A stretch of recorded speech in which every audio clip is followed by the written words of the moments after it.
एक बार माता पार्वती शिवजी के साथ भ्रमण के लिए निकली।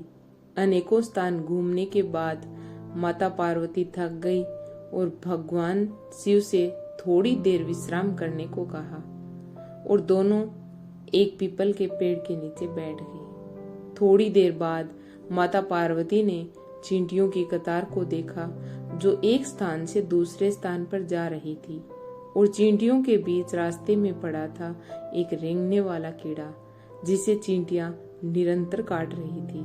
वह कीड़ा अपनी रक्षा करने में असमर्थ था क्योंकि चींटियां बहुत थी। कीड़ा अत्यधिक पीड़ा में था। वह अपनी रक्षा करने के लिए झटपटा रहा था। माता पार्वती यह देख दुखी होने लगी और उस कीड़े की पीड़ा मिटाना चाहती थी लेकिन खुद करने में असमर्थ थी। तो पार्वती माता ने कीड़े को इस समस्या से निजात दिलाने के लिए भगवान शिव से प्रार्थना की। भगवान शिव ने जब उस कीड़े को देखा तो उन्होंने पार्वती जी को समझाया कि इस पर अपना ध्यान मत दो, यह किसी पीड़ा में नहीं है, यह अपने कर्मों का फल भोग रहा है।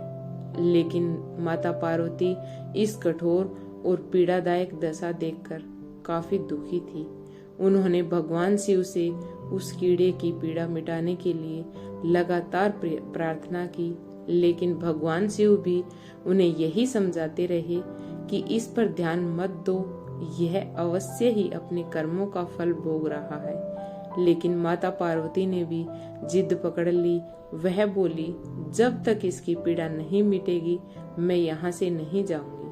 अब भगवान शिव को हट के आगे मजबूर होकर उस कीड़े की पीड़ा मिटानी पड़ी। भगवान शिव बोले, पार्वती ठीक है, मैं इसका कष्ट मिटा रहा हूँ, अगर बाद में यह कुछ गड़बड़ करे तो तुम मुझे दोष मत देना। माता पार्वती ने कहा, ठीक है महाराज, पहले आप इसका कष्ट मिटाएं। फिर भगवान शिव ने अपनी शक्तियों से उस कीड़े को, राजा और चींटियों को उसकी प्रजा और उनके लिए एक बहुत ही सुंदर नगरी बना दी जिसमें राजा का आलीशान महल था। अब जब सब कुछ बनकर तैयार हो गया तब भगवान शिव ने राजा से कहा, अब तू अपना राजपाट संभाल, हम चलते हैं। लेकिन राजा अपने व्यवहार से बड़ा ही घमंडी निकला। उसने माता पार्वती को अपने पास रख लिया और भगवान शिव को यह कहकर अपमान किया कि तू एक योगी, वन वन भटकने वाला, एक साधारण सा ब्राह्मण, भला तेरे साथ यह स्त्री कैसे रह सकती है? इसकी जगह तो मेरे महल में है, एक साधारण से योगी की जिसे ना अपने आज का पता है और ना कल का। अब मेरी बात सुन और यहाँ से चुपचाप चला जा। भगवान शिव ने उसे खूब समझाने की कोशिश की लेकिन राजा अपनी जिद पर अड़िग रहा। तो भगवान शिव ने कहा कि ठीक है राजा, तुम इसे रख लो, मैं चलता हूँ। यह बात सुनते ही माता पार्वती भगवान शिव के चरणों में गिर गई और बोली, स्वामी, आप मुझे इस दुविधा में छोड़कर कैसे जा सकते हैं?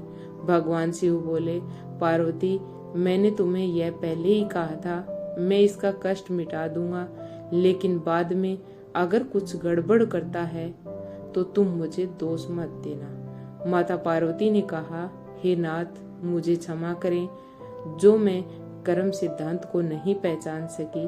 अब मैं समझ गई, यह घमंडी और चरित्रहीन मानव अपने पिछले जन्म के कर्मों का फल भोग रहा था। इस क्रूर मानव ने अवश्य ही अपने जीवन में अनंत पाप किए होंगे जिसका दंड इसे इस कीड़े के रूप में भुगतना पड़ रहा है। भगवान शिव प्रसन्न हुए कि चाहे पार्वती ने जिद करके ही इसका कष्ट मिटाना चाहा, परंतु अब वह कर्म सिद्धांत को समझ चुकी थी। धन्यवाद।